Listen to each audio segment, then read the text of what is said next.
सोचो एक सेकंड के लिए, तुम्हारी शादी हो गई एक पावरफुल हैंडसम स्ट्रेंजर से, और पहले ही दिन उसने एक रूल बना दिया, मुझसे प्यार मत करना। सिर्फ एक ही रूल है। तुमने सोचा इजी है, डील डन। लेकिन तुमने ये एक्सपेक्ट नहीं किया था कि हॉस्पिटल में बिना मांगे वो तुम्हारे लिए वीआईपी रूम अरेंज करेगा।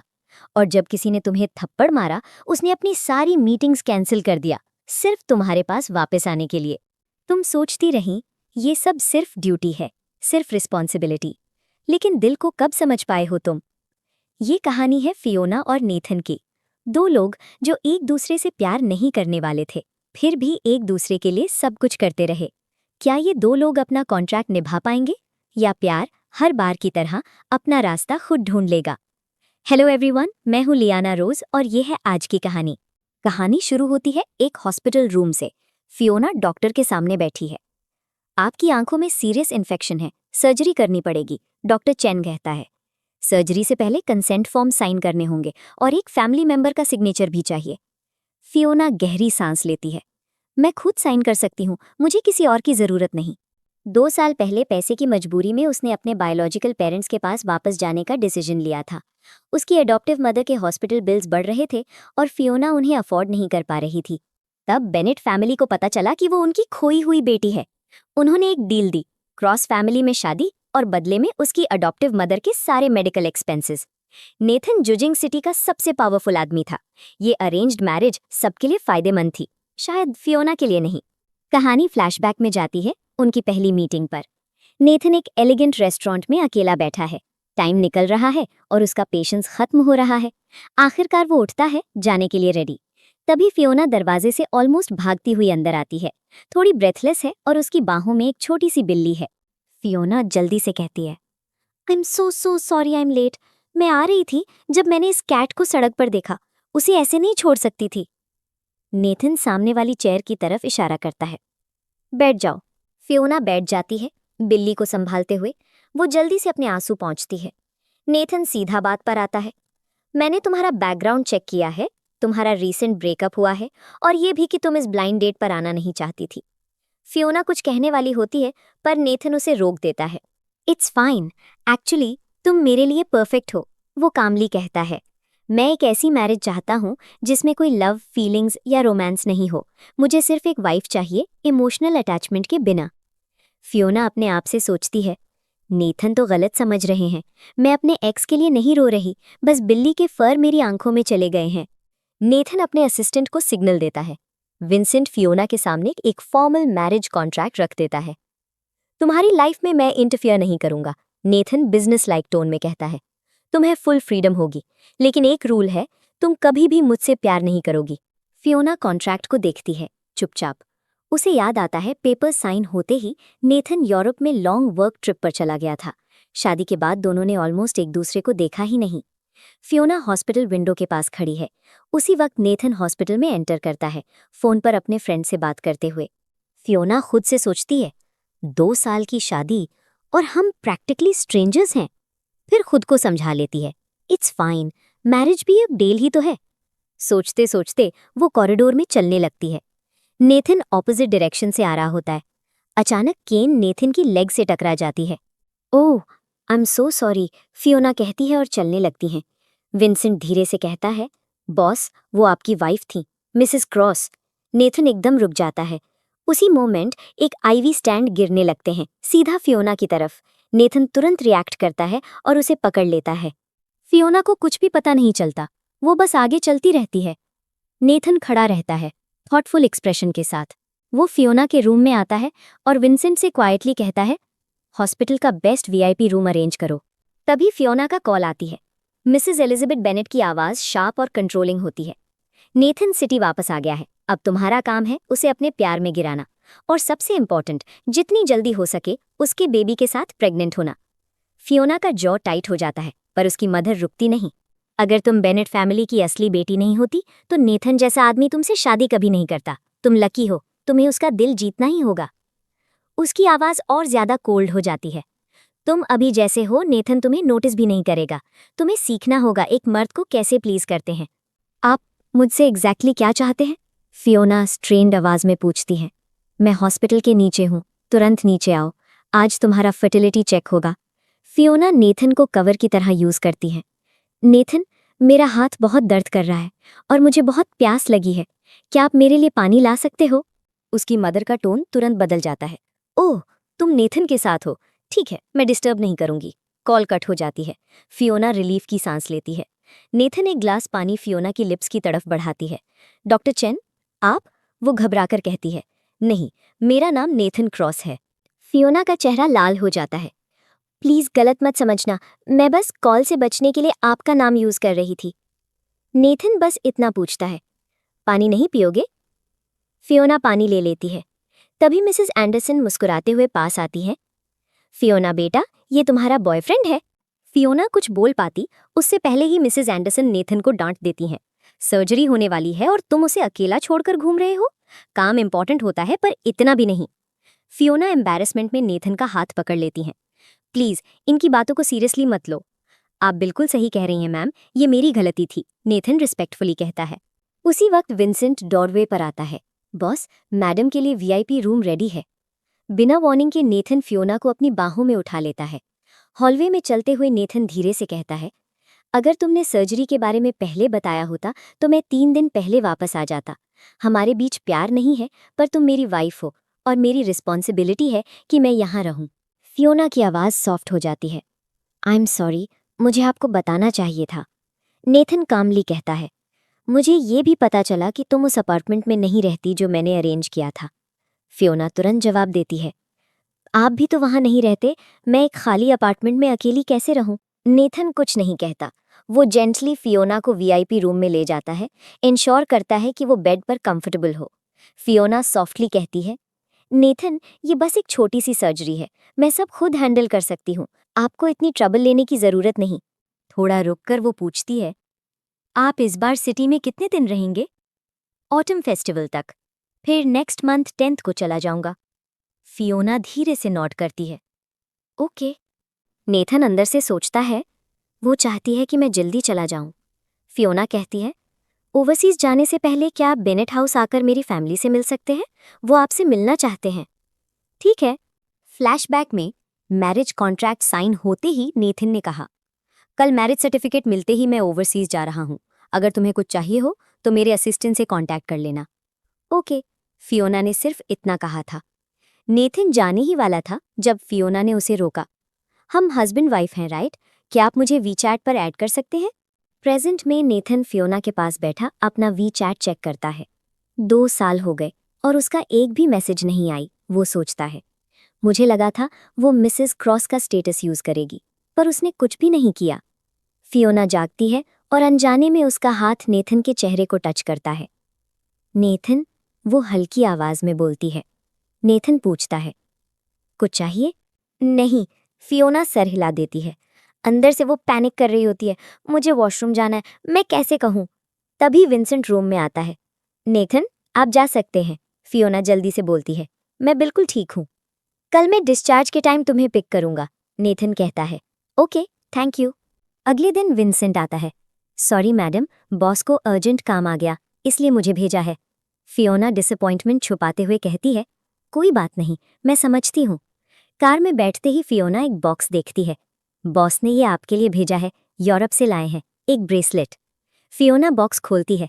बहुत खूबसूरत है, वो सॉफ्टली कहती है। बाद में फियोना अपनी बेस्ट फ्रेंड एमा के साथ शॉपिंग पर निकलती है। काफी स्टोर्स देखने के बाद उसने एक टाई खरीदी। एमा टाई को देखकर टीज करती है। फियोना, नेथन तो इंसेनली रिच है, उसे तुम्हारे गिफ्ट्स की जरूरत नहीं, क्यों ना तुम खुद को ही उसे गिफ्ट कर दो? फियोना शर्मा जाती है और एमा के सर पर मारती है। तुम हमेशा ऐसे ही सोचती रहती हो। तभी रायन मुस्कुराते हुए उनकी तरफ आता है। एमा तुरंत एक्साइटेड हो जाती है। ओह, मेरा क्रश आ गया। फियोना आंखें रोल करती है। तुम्हें देख के लगता है वो तुम्हारा हस्बैंड है। एमा की चीक्स लाल हो जाते हैं। रायन दोनों को ग्रीट करता है। क्या कर रही हो तुम दोनों? एमा अचानक एक्सक्यूज बना लेती है। मुझे वॉशरूम जाना है, अभी आती हूँ, और फियोना को अकेला छोड़कर चली जाती है। रायन फियोना के शॉपिंग बैग की तरफ देखता है। बॉयफ्रेंड के लिए गिफ्ट? फियोना मुस्कुराकर सर हिला देती है। नहीं, हस्बैंड के लिए। वो टाई दिखाती है। क्या लगता है, पसंद आएगी? डेफिनेटली, वो कहता है। तुम्हारा टेस्ट अच्छा है। फियोना को पता नहीं होता कि नेथन भी उसी मॉल में है। ओलिवर फियोना की तरफ पॉइंट करता है। वो लड़की बहुत प्रिटी है, लेकिन उसके साथ जो लड़का है काफी एवरेज। नेथन कहता है, वो लड़की मेरी वाइफ है। ओलिवर शॉक में रह जाता है। तुम मैरिड हो? नेथन कुछ नहीं कहता, बस दूर से फियोना को हंसती हुई देखते रहते हैं। बाद में मॉल के बाहर रायन ऑफर करता है, मैं तुम दोनों को घर ड्रॉप कर देता हूँ। पर तभी नेथन ड्राइव करते हुए आते हैं। अंदर आओ। फियोना नेथन के पास बैठ जाती है। कार चल पड़ती है। फियोना सोचती है, मुझे उसका गिफ्ट अभी दे देना चाहिए। तब नेथन पूछता है, मॉल में जो लोग तुम्हारे साथ थे वो कौन है? एमा मेरी बेस्ट फ्रेंड है, फियोना बताती है। दूसरा उसका क्रश, हम काफी सालों से एक दूसरे को जानते हैं। वो कार के सीलिंग को देखने लगती है। कार पसंद आई? नेथन पूछता है। नहीं, फियोना सॉफ्टली कहती है, बस मूवीज में जो स्टारी सीलिंग्स होती हैं वो मुझे हमेशा अच्छी लगती हैं। मेरी कार में वो नहीं है, नेथन न्यूट्रल टोन में कहती है। बिल्डिंग पर पहुंचकर फियोना अचानक रुक जाती है। ओह नो, मैं गिफ्ट देना भूल गई। वो घूमती है और नेथन बिल्कुल पीछे खड़ा होता है, अम्ब्रेला हाथ में। तुम्हें अंदर छोड़ देता हूँ। फियोना का दिल थोड़ा सा स्किप करता है। Thank you. अपार्टमेंट के बाहर फियोना टाई बॉक्स निकालती है। नेथन, ये आपके लिए। नेथन जेन्युइनली सरप्राइज्ड लगता है। तुमने मेरे लिए गिफ्ट खरीदा? हाँ। फियोना नर्वस हो जाती है। मुझे श्योर नहीं था, इसलिए मैंने रायन का ओपिनियन पूछा। नेथन का एक्सप्रेशन सॉफन हो जाता है। आई सी, मुझे गलत आइडिया मिल गया था। ब्रेसलेट के लिए थैंक यू, और संभल के जाना। तभी बारिश जोर से गिरने लगती है। आप यहाँ रुक जाओ जब तक बारिश कम ना हो, फियोना कहती है। नेथन नॉट करता है। All right. नेथन अपार्टमेंट को देखता है, सिंपल, क्लीन, बिल्कुल प्लेन। इसने सच में मेरे पैसे यूज नहीं किए, वो सोचता है। तभी एक बिल्ली उसकी तरफ वाइड आइज से देख रही होती है। फियोना वहां पानी लेके आती है और कहती है, आपको याद है हमारी पहली मुलाकात? उस दिन मैं एक कैट को बाहों में पकड़ी हुई थी। उसका कोई घर नहीं था, इसलिए मैं उसे अपने साथ ले आई। मैंने उसका नाम लूना रखा। नेथन की नज़र उसकी रिस्ट पर जाती है। तुम वो ब्रेसलेट क्यों नहीं पहनी जो मैंने दिया था? वो बहुत एक्सपेंसिव है, मैं उसे रोज़ पहन नहीं सकती। मैं स्पेशल ओकेजन्स के लिए सेव कर रही हूँ। नेथन क्वाइटली नॉड करता है। जैसे ही वो टेबल पर रखा ग्लास उठाने लगता है, फियोना तुरंत बोल पड़ती है, वेट, वो मेरा है। नेथन थोड़ा एम्बैरेस्ड हो जाता है। ओह, सॉरी। फियोना कुछ सोचकर बोलती है, हमें एक दूसरे को और अच्छे से जानना चाहिए, तब आपके लिए गिफ्ट खरीदना मेरे लिए इजी होगी। नेथन अग्री करता है। तुम सही कह रही हो। वो अपनी वॉच देखता है। काफी लेट हो गया है, मुझे जाना चाहिए। कार में बैठते ही नेथन की नज़र फ्लावर्स पर पड़ती है। वो फियोना को टेक्स्ट करता है, तुम्हारा फ्लावर्स कार में रह गया। रिप्लाई आता है, वो आपके लिए है, मुझे घर छोड़ने के लिए थैंक यू। नेथन साइलेंट रहता है। अगली सुबह नेथन नीचे आता है। हाउसकीपर कहती है, मैंने ये फ्लावर्स देखा तो सोचा आपके लिए सजा दूं। नेथन कैजुअली कहता है, ये मेरी वाइफ ने दिया है। हाउसकीपर शॉक्ड रह जाती है। आप मैरिड हैं? नेथन उसकी तरफ देखता है। तुम इतनी सरप्राइज्ड क्यों हो? वो ऑकवर्डली कहती है, मुझे पता ही नहीं था, यूजुअली कपल साथ रहते हैं, लेकिन आप और आपकी वाइफ। हाउसकीपर चली जाती है। नेथन फिर फ्लावर की तरफ देखता है। क्या मैरिड कपल्स का एक ही घर में रहना जरूरी होता है? तभी विंसेंट का कॉल आता है। बॉस, आज बेनेट रेजिडेंस जाने का शेड्यूल है, आप जा रहे हैं ना? हाँ, मैं जा रहा हूँ। फियोना बेनेट फैमिली के घर पहुंचती है। डाइनिंग टेबल पहले से ही फैंसी मील के साथ सेट होता है। मिसेस एलिजाबेथ ठंडी नजरों से फियोना को देखती है। तुम्हारे फादर और मैंने बहुत मेहनत से तुम्हारी और नेथन की शादी अरेंज की है। अब तुम्हारी रिस्पॉन्सिबिलिटी है कि तुम उसे अपनी तरफ कर लो, ताकि वो हमारी फैमिली बिजनेस को सपोर्ट करे। फियोना का जॉ टाइट हो जाता है। वो जैसे कोई प्राइज हो, मैं उसे कैसे जीत सकती हूँ? उसकी सिस्टर बिटर आवाज में कहती है, अगर हमारे पेरेंट्स तुम्हें वापस नहीं लाते तो तुम्हें नेथन जैसे आदमी से शादी का मौका ही नहीं मिलता। अब तुम्हारा फर्ज है फैमिली की मदद करना। फियोना कहती है, तो फिर तुमने खुद उसे क्यों नहीं जीता? तुम्हारी मीटिंग में क्या हुआ? उसने तुम्हें रिजेक्ट कर दिया? उसकी सिस्टर गुस्से से कहती है, अगर तुम बीच में ना आती तो मैं आज नेथन की वाइफ होती। मिस्टर विलियम हाथ टेबल पर पटकते हैं, बस, ये बेनेट घर है, थोड़ी तो तमीज रखो। फियोना तीखी आवाज में कहती है, अगर मैं भी उसके जैसे बिहेव करूं तो क्या आप खुश हो जाओगे? गुस्से में मिसेस एलिजाबेथ फियोना को मारने के लिए आगे बढ़ती है। तभी नेथन अंदर आता है। पूरी फैमिली तुरंत फेक स्माइल्स लगा लेती है। नेथन, आओ बैठो, मिसेस बेनेट मीठी आवाज में कहती है। नेथन चुपचाप आकर फियोना के पास बैठता है। उसका हाथ अपने हाथ में लेता है। लेट हो गया, सॉरी। मिसेस बेनेट तुरंत टेबल की तरफ इशारा करती है। हमने तुम्हारे फेवरेट डिशेस बनाए हैं नेथन, जितना चाहे उतना खाओ। फियोना खाने को देखकर चुप रहती है। नेथन प्लेट उठाता है और धीरे धीरे उसमें से सारे जिंजर पीसेस निकाल देता है। फिर प्लेट फियोना की तरफ स्लाइड करता है। अब खाओ। उसे याद है, मुझे जिंजर से एलर्जी है। अक्रॉस द टेबल उसकी सिस्टर ये सब देखती है और जलती है। फियोना जानबूझकर चॉपस्टिक्स उठाकर नेथन को एक श्रिम्प देती है। बहुत टेस्टी है हस्बैंड, तुम भी ट्राई करो। नेथन हल्का सा मुस्कुराकर नॉट करता है। सच में अच्छा है। उसकी सिस्टर गुस्से में बिना कुछ कहे बाहर निकल जाती है। डिनर के बाद फियोना के पेरेंट्स सिर्फ उसकी सिस्टर पर ध्यान देते रहते हैं। अपने ही घर वो खुद को इनविजिबल महसूस करती है। उसका दिल धीरे से भर आता है। नेथन ये सब नोटिस करते हैं। चुपचाप अपनी सूट उतारकर उसके कंधों पर डाल देता है। फियोना की नज़र उसकी नेक पर जाती है। वो टाई जो उसने गिफ्ट की थी, वो अभी वो टाई पहने हुए है। उसकी हाथ अनजाने में आगे बढ़ता है, फिर रुक जाती है। नेथन धीरे से पूछता है, सब ठीक है? फियोना तुरंत सर हिला देती है, हाँ सब ठीक है। बाद में नेथन की कार में घर जाते वक्त फियोना विंडो के बाहर देखती रहती है। उसकी आंखों में आंसू चमक रहे होते हैं, फैमिली के साथ हुए बिहेवियर को याद करके। अचानक नेथन डैशबोर्ड का एक बटन प्रेस करता है। कार की पूरी सीलिंग रोशन हो जाती है, जैसे रात का आसमान जिसमें छोटे छोटे ग्लोइंग स्टार्स बिखरे होते हैं। फियोना की आंखें चमक उठती हैं। ये कितना ब्यूटीफुल है। कुछ पल के कंफर्टेबल साइलेंस के बाद नेथन धीरे से बोलता है, मैं सोच रहा था शायद हमें साथ रहना चाहिए, एक रियल मैरिड कपल की तरह। फियोना घबराकर कहती है, लेकिन आपको तो जल्दी ही यूरोप वापस जाना है। मैंने अपने ब्रांच ऑपरेशंस चाइना में शिफ्ट कर दिए हैं, अब मैं यहीं रहूंगा और बिजनेस बिल्ड करूंगा। फिर वो थोड़ा सीरियस होकर ऐड करता है, तुम्हारी मदर मेरे ग्रैंड पेरेंट्स से हमारे रिलेशनशिप के बारे में पूछ रही है। फियोना का दिल जोर से धड़कता है। मेरे पेरेंट्स उनसे पूछ रहे थे? हाँ, पर टेंशन मत लो, उन्होंने कुछ नहीं बताया। फियोना डर से सोचती है, अगर मेरी फैमिली को पता चल गया कि हमारे बीच रियल रिलेशनशिप नहीं है, तो मेरी अडॉप्टिव मदर का ट्रीटमेंट बंद हो जाएगी। फियोना गहरी सांस लेती है। ओके, मैं आपके घर मूव कर जाऊंगी, हम साथ रहेंगे, एक रियल कपल की तरह। अगले दिन फियोना नेथन के एस्टेट पर पहुंचती है, हाथ में अपना छोटा सा सूटकेस पकड़े हुए। नेथन सूटकेस को देखता है। बस इतना ही? तुम्हारी सारी चीजें? फियोना हल्की सी नॉड करती है। हाँ, बस इतना ही। वो थोड़ा नर्वस होकर कहती है, नेथन, क्या लूना मेरे साथ रह सकती है? कोई प्रॉब्लम नहीं, लूना यहाँ बिल्कुल रह सकती है। फियोना थोड़ा रिलैक्स करती है, फिर याद आता है, ओह, और मेरी स्कूटर प्रॉपर्टी मैनेजर्स ने ले ली थी, क्या आप उन्हें कह सकते हैं वापस कर देने के लिए? स्कूटर का कलर और ब्रांड? नेथन पूछता है। पिंक सेडान, फियोना कहती है। नेथन पास खड़ी हाउसकीपर की तरफ मुड़ता है। प्रॉपर्टी मैनेजमेंट को कॉल करो और मेरी वाइफ की स्कूटर अभी वापस दिलवाओ। जी सर, हाउसकीपर बो करके कहती है। फियोना उसके साथ हॉलवे की तरफ चली जाती है। फियोना के जाते ही विंसेंट आगे आता है। नेथन खाली हॉलवे को देखते हुए धीरे से कहता है, 2 साल में मेरी वाइफ की जिंदगी ऐसी कैसे हो गई कि उसके पास ऑलमोस्ट कुछ भी नहीं है। विंसेंट जवाब देता है, मैडम यूनिवर्सिटी के साथ मल्टीपल पार्ट टाइम जॉब्स कर रही थी। जो भी कमाती थी सब अपने अडॉप्टिव पेरेंट्स पर खर्च कर देती थी। वो अकेले ही सब संभाल रही थी।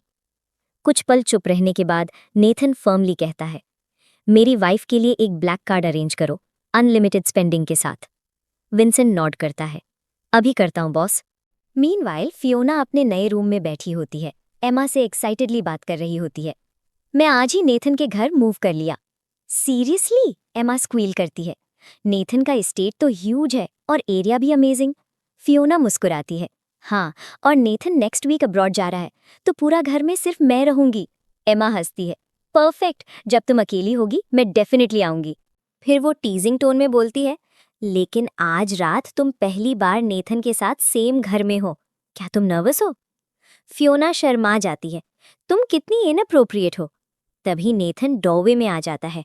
फियोना पैनिक में बोल पड़ती है, मुझे जाना है, बाय, और जल्दी से कॉल कट कर देती है। नेथन उसके पास आता है। तुम आज मुझे काफी घूर रही हो, वो कामली कहता है। फियोना रियलाइज करती है कि वो सच में उसकी फिजिक देख रही थी। उसके चीक्स लाल हो जाते हैं। तुम्हें रेस्ट लेना चाहिए, नेथन कहता है। कल सुबह हम मेरे ग्रैंड पेरेंट्स से मिलने जाएंगे। ये सुनकर फियोना जेन्युइनली खुश हो जाती है। ओके, गुड नाइट, और ऑलमोस्ट बाउंस करती हुई रूम से निकल जाती है। नेथन उसे जाते देखकर सोचता है, वो इतनी खुश क्यों है? वो अकेली सो रही है इसलिए? अगली सुबह फियोना और नेथन उनके ग्रैंड पेरेंट्स के घर पहुंचते हैं। अंदर जाते ही फियोना देखती है कि नेथन की कजिन पहले से वहां है, ग्रैंडमा मार्गरेट के साथ बात कर रही है। फियोना पोलाइटली एक रैप्ड बॉक्स आगे बढ़ाती है। ग्रैंडमा, मेरी अडॉप्टिव मदर ने ये मून केक्स आपके लिए बनाई है। कजिन बिटरली कहती है, कौन जाने ये किस चीप इंग्रेडिएंट से बनी हो, ग्रैंडमा की तबीयत ठीक नहीं है। नेथन बिना कुछ कहे बॉक्स खोलता है और खुद एक बाइट ले लेता है। ये बिल्कुल ठीक है, वो फर्मली कहता है। कजिन गुस्से में बोल पड़ती है, अगर ये औरत यहाँ नहीं होती तो बस। नेथन कोल्ड टोन में कहता है, मैंने अपनी वाइफ खुद चूज की है, और अगर तुम रिस्पेक्ट नहीं दिखा सकती तो नेक्स्ट टाइम यहाँ आने की जरूरत नहीं है। ग्रैंडमा भी बोलती हैं, इनफ, तुम्हारा बिहेवियर अनएक्सेप्टेबल है। कजिन गुस्से में चली जाती है। ग्रैंडमा फियोना की तरफ देखती हैं। वो बहुत स्पॉइल्ड है, I am sorry. It's okay grandma, Fiona softly कहती है। ग्रैंडमा पेस्ट्री का एक पीस टेस्ट करती हैं। ये बहुत टेस्टी है, तुम्हारी अडॉप्टिव मदर काफ़ी टैलेंटेड है। नेथन कॉफिंग करने लगता है। फियोना तुरंत पानी का ग्लास उसकी तरफ बढ़ाती है। शाम को फियोना अपने अडॉप्टिव पेरेंट्स से बात कर रही होती है। क्या नेथन की फैमिली को मून केक्स पसंद आई? उसकी मदर पूछती हैं। हाँ, फियोना मुस्कुराती है। ग्रैंडमा ने बोला डिलिशियस है। और तुम दोनों के बीच सब ठीक है? पेरेंट्स पूछते हैं। तभी नेथन रूम में आता है और पीछे से फियोना को जेंटली हग कर लेता है। फियोना फ्रीज हो जाती है। नेथन फोन की तरफ कहता है, मॉम डैड, सब कुछ वंडरफुल है, मैं अपनी वाइफ की बहुत केयर करता हूँ। फियोना मुड़कर उसे देखती है, बिल्कुल सरप्राइज्ड। उस रात फियोना रूम में आती है। नेथन पास बैठकर पानी पीता है, चुपचाप उसे देखते हुए। थोड़ी देर में फियोना सो जाती है। नेथन भी धीरे से बेड पर उसके पास सोता है, उसे डिस्टर्ब ना करते हुए। नींद में फियोना पूरी ब्लैंकेट अपनी तरफ खींच लेती है, नेथन को बिना ब्लैंकेट के छोड़कर। नेथन ब्लैंकेट वापस लेने की कोशिश करता है, पर फियोना नींद में भी उसे पकड़ के रखती है। आखिर वो रुक जाता है। वो सॉफ्टली कहता है, फियोना, थोड़ा पास आ सकती हो? फियोना उसकी तरफ स्लोली शिफ्ट हो जाती है। नेथन दोनों पर ब्लैंकेट ठीक से डाल देता है। थोड़ी देर बाद वो धीरे से पूछता है, तुम्हें बुरा लगा कि मैंने तुम्हारे अडॉप्टिव पेरेंट्स को मॉम डैड कहा? स्लीपी सी आवाज आती है। मुझे बिल्कुल बुरा नहीं लगा, नेथन कामली कहता है। अगर तुम मेरे पेरेंट्स को अपना मानती हो तो मुझे भी तुम्हारे पेरेंट्स को अपना मानना चाहिए।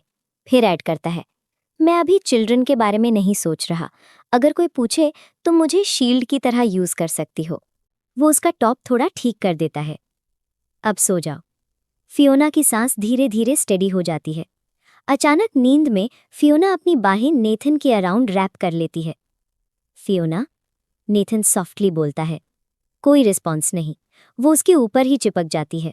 नेथन स्टिल रहता है, सोचता हुआ, इतनी सारी औरतें मेरे पास आने की कोशिश की हैं, पर फियोना उनमें से नहीं है, वो अलग है। उसके दिमाग में यादें आती हैं, बिल्ली को बचाना, उसकी आंखों में आंसू, कार में छोड़ा फ्लावर, सीलिंग पर स्टार्स। फियोना स्लिप करने लगती है। नेथन तुरंत उसे पकड़ लेता है। फियोना उसे और टाइट हग करती है। कुछ मोमेंट्स बाद नेथन भी उसे बाहों में ले लेता है। फिर दोनों सो जाते हैं। सुबह फियोना की आंखें खुलती हैं और उसे रियलाइज होता है कि वो नेथन को पूरी तरह पकड़े हुई है। Oh no! उसका चेहरा लाल हो जाता है। वो चुपचाप अपनी आर्म्स और लेग्स हटाकर बेड से निकल जाती है और नीचे भागती है। तभी नेथन की कजिन आ जाती है। लेट तो नहीं हो गई? वो ताना मारती है। ब्रेकफास्ट 7 बजे होता है, शायद तुम्हें फैमिली रूल्स नहीं पता। ये बात अपने ब्रदर से करो, फियोना कामली कहती है। उसी वक्त ग्रैंडमा आ जाती हैं। बस, मुझे तुम्हारा बिहेवियर और बर्दाश्त नहीं हो रहा, अभी घर जाओ। कजिन गुस्से में चली जाती है। फियोना सॉफ्टली बोलती है, लेट होने के लिए सॉरी ग्रैंडमा। ग्रैंडमा उसे रोक देती हैं। मैं समझती हूँ, बैठो। हाउसकीपर को कहती हैं, फियोना के लिए सूप लाओ। थोड़ी देर बाद नेथन नीचे आता है। ग्रैंडमा उन दोनों को बैठने का इशारा करती हैं और मुस्कुराते हुए चली जाती हैं। फियोना अनईजी होकर बोलती है, ग्रैंडमा को लगता है हम कल रात इंटीमेट थे। नेथन कामली जवाब देता है, हम मैरिड हैं, उनका ये सोचना नॉर्मल है। फियोना का चेहरा हल्का पिंक हो जाता है, वो चुपचाप नॉड करती है। नेथन की आवाज़ काम रहती है, अगर तुम चाहो तो हम आगे बढ़ सकते हैं। ये सुनते ही फियोना बुरी तरह फ्लस्टर्ड हो जाती है। नहीं, बिल्कुल ज़रूरी नहीं है, नेथन कैजुअली बोलता है। तुम्हारी नीड्स का ख्याल रखना मेरी रिस्पॉन्सिबिलिटी है, मैं तुम्हारा हस्बैंड हूँ, है ना? फियोना का पूरा बॉडी टेंस हो जाता है। नेथन, अगर आपको मेरी कोऑपरेशन चाहिए तो ठीक है, बस प्लीज मुझे पहले बता देना, मैं खुद को मेंटली रेडी कर लूंगी। नेथन नॉड करता है। ऑलराइट, आज रात प्लान करते हैं। फियोना का हार्ट ऑलमोस्ट रुक जाता है। आज रात?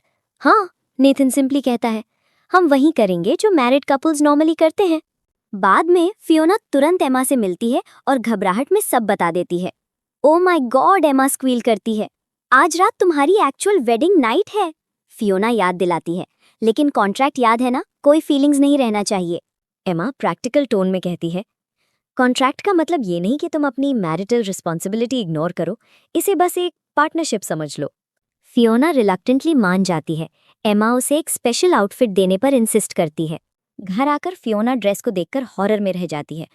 ये तो बहुत ज्यादा रिवीलिंग है। लूना पास में खेल रही होती है, बिल्कुल बेपरवाह। तभी नॉक होती है। नेथन बिना वेट किए रूम में आ जाता है।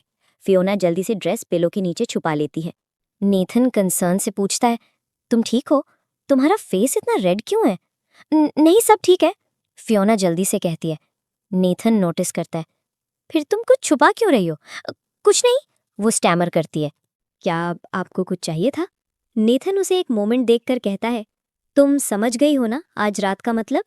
फियोना हार्डली स्वॉलो करती है। हाँ, मैं अपनी वाइफ की रोल फुलफिल करने के लिए रेडी हूँ। उसके हाथ हल्की सी कांप रहे होते हैं। नेथन रियलाइज करता है कि वो सीरियसली नर्वस है। वो उसके पास आता है। बिना कुछ कहे नेथन झुककर उसे सॉफ्टली किस करता है। फिर वो उसे अपनी बाहों में उठा लेता है और बेडरूम की तरफ ले जाता है। उस रात वो पहली बार इंटीमेट होते हैं। अगली सुबह सॉफ्ट सनलाइट कर्टन से आती है। फियोना क्वाइटली बेड से स्लिप करने की कोशिश करती है, लेकिन नेथन का आर्म बाहर आता है और उसे वापस अपने पास खींच लेता है। वेट, वो सॉफ्टली कहता है, कल रात तुम्हारे लिए कैसी थी? कहीं दर्द तो नहीं है? कुछ हर्ट तो नहीं कर रहा? फियोना का फेस फ्लश हो जाता है। वो चुपचाप सोचती है, वो मेरा पहला एक्सपीरियंस था। नेथन जेंटली कहता है, अब हम मैरिड कपल हैं, ये चीज़ हम आगे भी करेंगे, तो हमें इसकी आदत डालनी होगी। जब भी तुम रेडी हो मुझे बता देना, मैं तुम्हारी पेस फॉलो करूंगा। नहीं, फियोना जल्दी से कहती है, आप बिल्कुल ठीक थे, सब ठीक था। नेथन फ्राउन करता है। फिर तुम इतनी जल्दी रुकने क्यों कह रही थी? और इतनी जल्दी सो भी गई?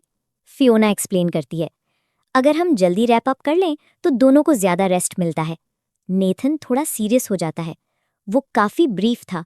अगर हर बार ऐसा ही चाहिए तो शायद हमें ये करना ही नहीं चाहिए। तभी नेथन का एक्सप्रेशन बदल जाता है। वो डिजी फील करता है। नेथन, फियोना तुरंत नोटिस करती है, आप ठीक हैं? वो उसकी फॉरहेड टच करती है और गास्प करती है, आपको फीवर है? नेथन वीकली कहता है, कल रात तुम सोते हुए सारी ब्लैंकेट्स मुझसे हटा रही थी। फियोना गिल्टी हो जाती है। आई एम सो सॉरी, मैं जानबूझकर नहीं की, लेकिन अब मुझे आपको हॉस्पिटल ले जाना चाहिए। फियोना नेथन को हॉस्पिटल ले जाती है, अपनी पिंक सेडान को जितना सेफली हो सके उतनी फास्ट ड्राइव करते हुए। चेकअप के बाद फियोना कहती है, आपको कोल्ड से फीवर है, आईवी ड्रिप कंप्लीट होने के बाद ही घर जा सकते हैं, कुछ घंटे लगेंगे। नेथन आईवी ड्रिप पर होता है और फियोना उसके पास बैठी रहती है, एक पल के लिए भी दूर नहीं जाती। इंतजार के दौरान फियोना एक मदर को बेबी के साथ देखती है। कितना अडोरेबल है, वो सॉफ्टली कहती है। फिर वो खुद को रोक लेती है। ये बस कॉन्ट्रैक्ट मैरिज है, मुझे अटैच नहीं होना चाहिए। वो थोड़ा सा पीछे जाती है। नेथन तुरंत उसका हाथ पकड़ लेता है। डोंट वरी, वो बेबी की तरफ देखकर कहता है, हमारे पास भी एक क्यूट सी बेटी होगी। फियोना कुछ कह पाए उससे पहले ही नेथन मेडिकेशन की इफेक्ट से सो जाता है। नर्स फियोना को क्वाइटली बताती है, उसका आर्म सीधा रखना जरूरी है, वरना आईवी ड्रिप से ब्लीडिंग हो सकती है। फियोना उसका आर्म होल्ड करके सीधा रखती है। पोजीशन अनकंफर्टेबल होती है, लेकिन वो मूव नहीं करती। थोड़ी देर बाद वो भी वहीं बैठी बैठी सो जाती है। नेथन जागता है और फियोना को अपने पास ऑकवर्ड पोजीशन में सोते हुए देखता है, अभी भी उसका आर्म सपोर्ट करते हुए। फियोना की आंखें खुलती हैं। आई एम सॉरी, वो तुरंत कहती है। नेथन क्वाइटली पूछता है, क्या तुम मेरे लिए फीलिंग्स डेवलप कर रही हो? फियोना तुरंत सर हिलाती है, नहीं, मैं कॉन्ट्रैक्ट नहीं भूली, सब कुछ सेम है। वो उठकर बाहर चली जाती है। थोड़ी देर बाद नर्स नेथन से कहती है, तुम्हारी वाइफ ने 2 घंटे तक तुम्हारा हाथ और सर को सपोर्ट किया, वो एक बार भी नहीं हिली। नेथन चुपचाप ये बात प्रोसेस करता रहता है। बाद में फियोना को उसकी बायोलॉजिकल मदर का कॉल आता है। सैटरडे तुम्हारी सिस्टर का बर्थडे है, मिसेस बेनेट स्ट्रिक्ट टोन में कहती है। तुम आओगी और नेथन को भी लाओगी, प्रेस वहां होगी। फियोना बिना आर्ग्यू किए कॉल एंड कर देती है। नेथन पास आकर कहता है, आई एम सॉरी, उस दिन मैं ओवरसीज होऊंगा, पार्टी अटेंड नहीं कर पाऊंगा। फियोना फोर्स्ड स्माइल के साथ कहती है, कोई बात नहीं, मैं अकेली ही जाऊंगी। वो उसका टेम्परेचर चेक करती है। फीवर वापस नहीं आया, गुड। नेथन सॉफ्टली कहता है, तुम भी अपना ख्याल रखो। फियोना नॉड करती है, मैं रखूंगी, प्रॉमिस। अगला सीन एक फैंसी बर्थडे पार्टी का है। फियोना की सिस्टर अपने ग्लैमरस फ्रेंड्स के साथ फोटोज ले रही है, हंसती हुई और अटेंशन एंजॉय करती हुई। फियोना अकेली आती है, सिंपल लेकिन एलिगेंट ड्रेस में। उसे देखते ही लोग विस्पर्स करने लगते हैं, ये नेथन की वाइफ है, कितनी गॉर्जियस है। इतनी सिंपल ड्रेस, फिर भी सबसे स्टनिंग। नेथन साथ क्यों नहीं आया? नेथन का क्लोज फ्रेंड ऑलिवर भी पार्टी में होता है। फियोना की सिस्टर उसकी तरफ बढ़ती है, लेकिन ऑलिवर उसे इग्नोर करके सीधा फियोना के पास आता है। हेलो सिस्टर इन लॉ, मैं और नेथन बहुत क्लोज फ्रेंड्स हैं, ऑलिवर स्माइल के साथ कहता है। फियोना हल्की सी स्माइल करती है, आपसे मिलके अच्छा लगा। थोड़ी देर बात करने के बाद ऑलिवर कहता है, मुझे मेरे फ्रेंड से मिलना है, तुमसे मिलके बहुत अच्छा लगा। वो बाय बोलकर चला जाता है। ऑलिवर जाते हुए चुपके से फियोना की एक फोटो ले लेता है। वो तुरंत नेथन को टेक्स्ट करता है, चेक इट आउट, तुम्हारी वाइफ आज बहुत ब्यूटीफुल लग रही है। ओवरसीज मीटिंग में बैठे नेथन का फोन बज करता है। फोकस रहना चाहिए, लेकिन वो स्क्रीन देख लेता है। फियोना की फोटो देखते ही उसकी नज़र कुछ पल के लिए रुक जाती है।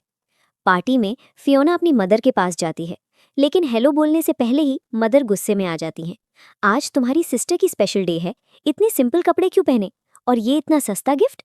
वो गिफ्ट बॉक्स वापस धकेल देती हैं, मुझे नहीं चाहिए, वापस ले जाओ। फियोना चुप खड़ी रहती है, चेहरा काम, लेकिन दिल दुख रहा होता है। फियोना सोचती है, ठीक है, तुमने पहले शुरू किया।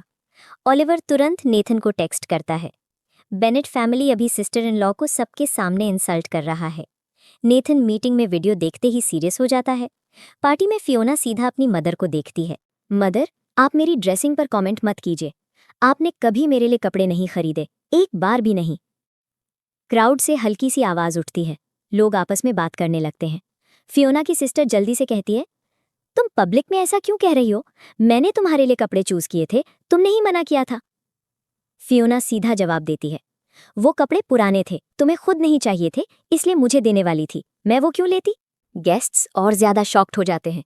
फियोना थक कर कहती है, बस मैं जा रही हूं। ऑलिवर तुरंत आगे आता है, सिस्टर इन लॉ, मैं तुम्हें ड्रॉप कर देता हूं। फियोना की सिस्टर गुस्से में बोल पड़ती है, तुम मैरिड हो, पब्लिक में दूसरे आदमी के साथ क्यों घूम रही हो? ऑलिवर तीखे टोन में कहता है, पहले खुद को देखो फिर दूसरों पर कमेंट करो, बकवास मत करो। सिस्टर कुछ बोलने की कोशिश करती है, लेकिन ऑलिवर उसे कट कर देता है, मुझे पता है मैं क्या कर रहा हूं। फियोना सीधा अपनी मदर की तरफ मुड़ती है, उसकी आवाज कांप रही होती है। मैं हर दिन आपको रिस्पेक्ट देती हूँ, इसलिए अभी भी आपको मॉम बुलाती हूँ, लेकिन आपने कभी मुझे अपनी बेटी माना ही नहीं, है ना? आप मुझे सिर्फ इसलिए वापस लाई थी ताकि मैं नेथन से शादी करूं, फैमिली के फायदे के लिए। मेरे लिए आप कभी रियल मदर नहीं थी। पूरा हॉल एकदम चुप हो जाता है। मिसेस बेनेट का चेहरा गुस्से से भर जाता है। बिना कुछ सोचे वो फियोना को जोर से थप्पड़ मार देती हैं। आवाज पूरे वेन्यू में गूंज जाती है। फियोना का गाल तुरंत लाल हो जाता है। कुछ मोमेंट्स बाद फियोना धीरे से उनकी तरफ देखती है, आवाज बिल्कुल शांत। आज के बाद मेरा इस फैमिली से कोई रिश्ता नहीं है, वी आर डन। लोग शौक में विस्पर्स करने लगते हैं, उन्होंने अपनी बेटी को सबके सामने मारा, ये क्या कर दिया बेनेट फैमिली ने? तब मिसेस बेनेट को अपनी गलती का एहसास होता है। डर उनके चेहरे पर साफ दिख रहा होता है। फैमिली के लोग जल्दी जल्दी बोलने लगते हैं, फियोना रुक जाओ, हमारा मतलब वो नहीं था। लेकिन फियोना बिना पीछे देखे निकल जाती है। ऑलिवर तुरंत पूरी वीडियो नेथन को भेज देता है। वीडियो देखते ही नेथन का चेहरा बिल्कुल ठंडा हो जाता है। वो मीटिंग को बीच में ही स्टॉप कर देते हैं। मैं अभी जा रहा हूँ, वो सीधा कहता है। असिस्टेंट रोकने की कोशिश करती है, सर आपका एक और इम्पॉर्टेंट अपॉइंटमेंट है। नेथन की आवाज कोल्ड है, सब कैंसिल करो, मुझे घर जाना है अभी। असिस्टेंट तुरंत सर हिला देती है, अंडरस्टूड सर, हम अर्लीस्ट फ्लाइट अरेंज करते हैं। घर पे फियोना बेड पर बैठी है, फोन पर अपनी बेस्ट फ्रेंड एम्मा को सब बता रही है। एम्मा गुस्से में बोलती है, उन्होंने तुम्हें पब्लिक में मारा, क्या तुम नेथन को नहीं बताओगी? फियोना धीरे से कहती है, हम इतने क्लोज नहीं है, मैं उसे ऐसे कॉल करके रो नहीं सकती। फियोना, एमा कुछ और कहने वाली होती है, तभी दरवाजे पर नॉक होती है। मुझे जाना होगा, कोई दरवाजे पर है। दरवाज़ा खोलते ही वो जम जाती है। बाहर नेथन खड़ा होता है। वो बिना कुछ बोले अंदर आता है और फियोना के पास रुकता है। धीरे से उसका फेस पकड़कर लाल निशान देखता है। तुम्हारे फेस को क्या हुआ? उसकी आवाज़ कंट्रोल में है, लेकिन गुस्सा साफ है। फियोना हल्की सी नज़र चुराकर कहती है, कुछ नहीं, बस छोटी सी इंजरी है, 2 दिन में ठीक हो जाएगी। नेथन उस लाल निशान को देखता रहता है। उसकी जॉ टाइट हो जाती है। उसे समझ आता है फियोना अभी भी सच नहीं बता रही। नेथन की आवाज़ कोल्ड है। जाओ, आउटफिट चेंज करो, फिर नीचे आओ, मुझे तुम्हें कहीं ले जाना है। फियोना कंफ्यूज्ड होती है, लेकिन कुछ नहीं पूछती। ड्राइव करते वक्त फियोना धीरे से पूछती है, आप मुझे कहाँ ले जा रहे हैं? नेथन चुप रहता है। कार एक फेमिलियर बिल्डिंग के सामने रुकती है। फियोना का बिल बैठ जाता है। ये बेनेट रेजिडेंस है, आप मुझे यहाँ क्यों लाए? नेथन सीधा कहता है, बाहर आओ। फियोना चुपचाप उसके साथ कार से उतर जाती है। बेनेट फैमिली उन्हें देखकर शॉक हो जाती है। मिसेस बेनेट का चेहरा सफेद पड़ जाता है। नेथन, आप अचानक? वो फेक स्माइल के साथ कहती है। नेथन की आवाज ठंडी है। आपको पता है मैं यहाँ क्यों आया हूँ?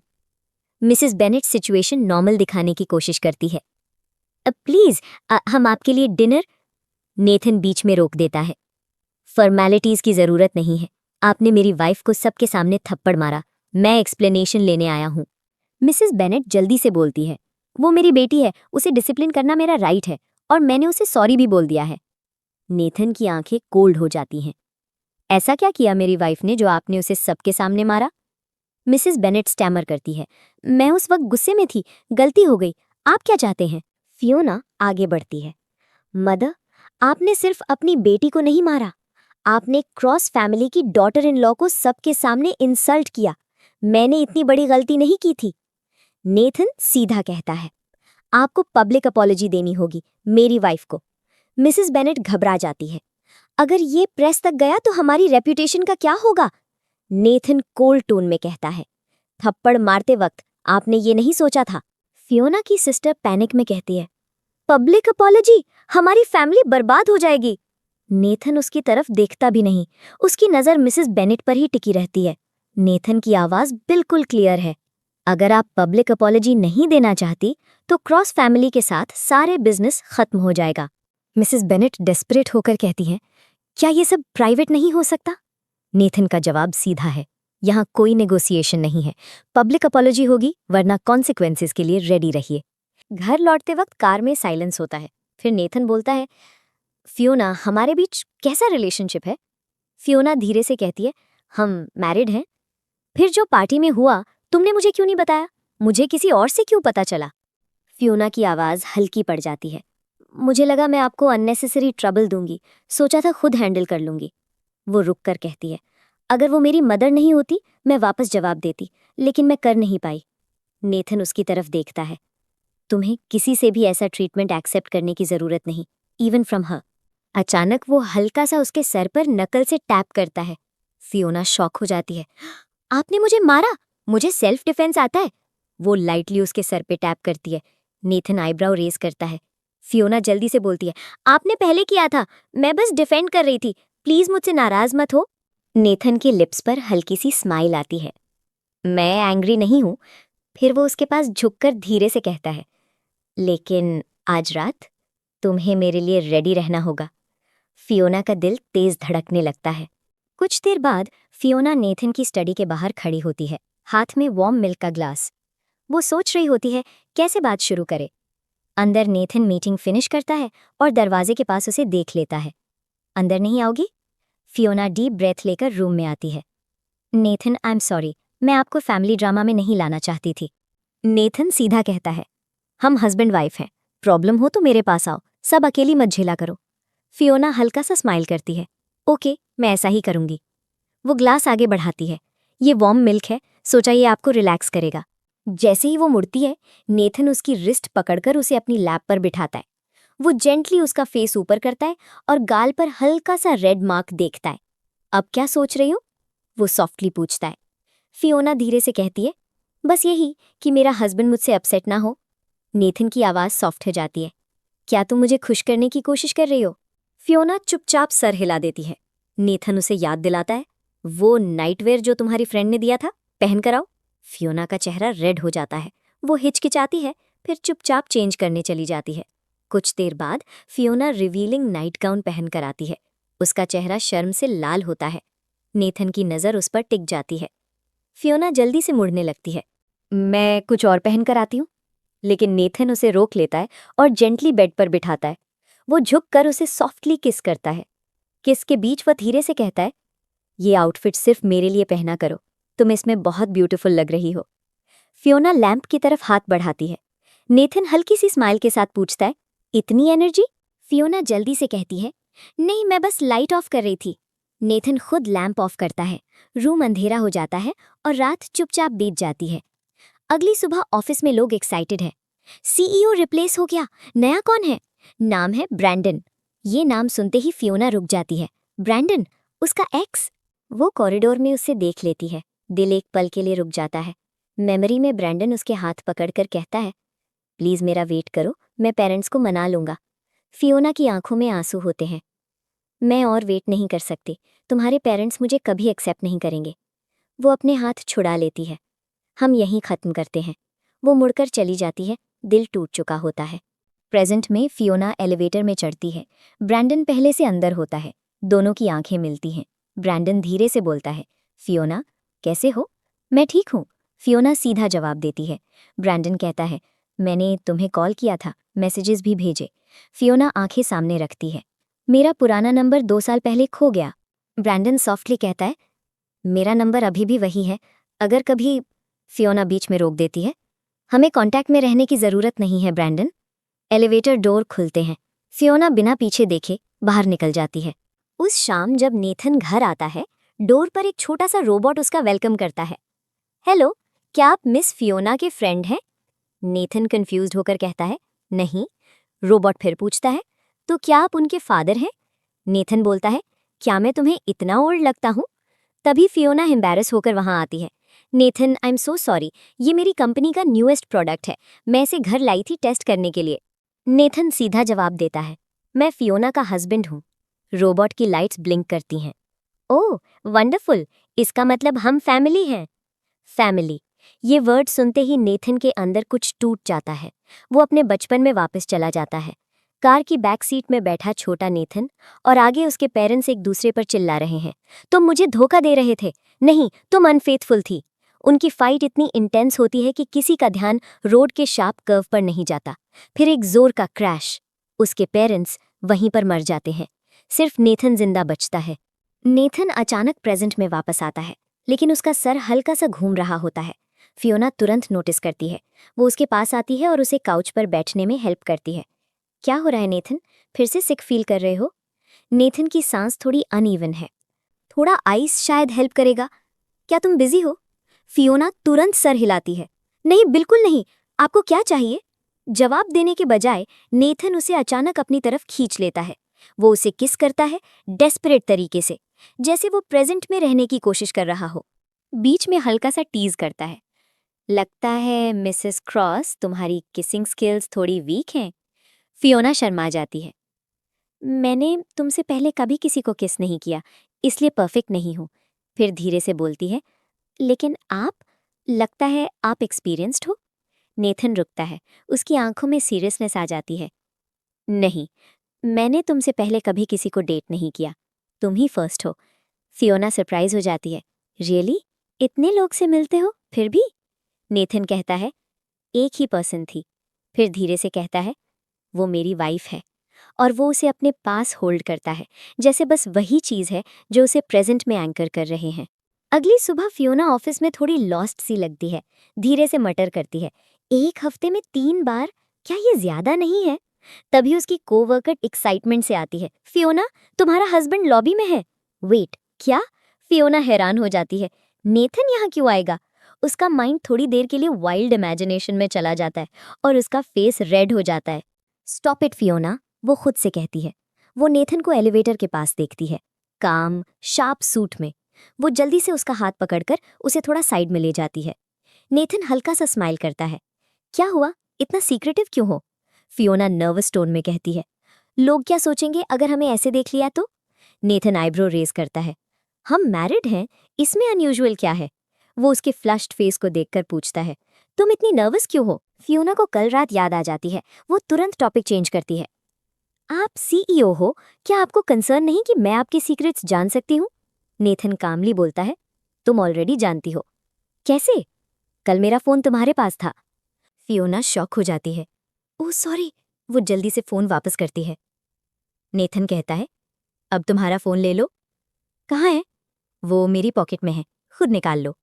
फियोना का दिल तेज धड़कता है। वो उसके पास आता है। फिर नेथन उसे किस करता है, स्लो, फर्म, और फियोना सब वरीज भूल जाती है।